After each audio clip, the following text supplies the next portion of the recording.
Dicky Chandra sayangkan Natalie Holzer angkat kaki dari rumah Sule, orang bisa bisikkan sesuatu. Sule sempat menemui Dicky Chandra untuk mencurahkan permasalahan yang dialami dengan Natalie Holzer. Dicky Chandra seolah menyalahkan Natalie Holzer yang keluar dari rumah menjadi dalang hancurnya rumah tangga dengan Sule. Pasalnya, Natalie Holzer sudah 2 kali angkat kaki dari rumah Sule ketika ada masalah. Sebelum gugatan cerai dilayangkan, Natalie Holzer sudah tak lagi tinggal bersama Sule. Menjadi tempat curhat Sule, Dicky Chandra mengatakan ketika ada masalah jangan sekali-kali keluar rumah. Kalau ada masalah di rumah, selesaikan di rumah, ujar Dicky Chandra dikutip sripoku.com dari kanal YouTube Seleb Oncam News, Sabtu, tanggal 9 Juli tahun 2022. Karena ketika kita keluar rumah, bisa ketemu sama orang yang tidak bertanggung jawab, lanjutnya.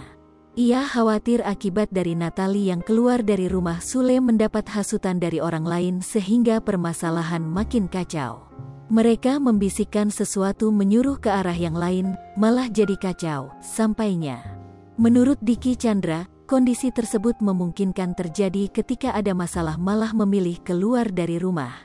Kalau kita membiasakan menyelesaikan masalah dengan pergi keluar rumah, di luar banyak yang nungguin, jelasnya. Misal saya nih ketika lagi ada masalah dengan istri milih pergi dengan teman-teman, mereka akan senang dan menyuruh untuk menyudahi dengan istri, paparnya. Hal itu dianggap Dicky Chandra berbahaya hingga bisa menyebabkan permasalahan makin kacau. Bisa jadikan ada yang begitu, jangan pernah membiarkan masalah apalagi membawa keluar, ucapnya.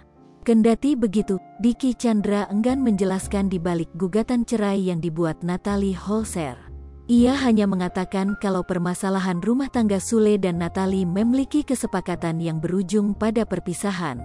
Ia pun tetap berpendirian untuk tidak memberitahu isi kesepakatan tersebut. Ada suatu kesepakatan yang dibuat sebelum kejadian podcast Putri Delina viral, ujarnya.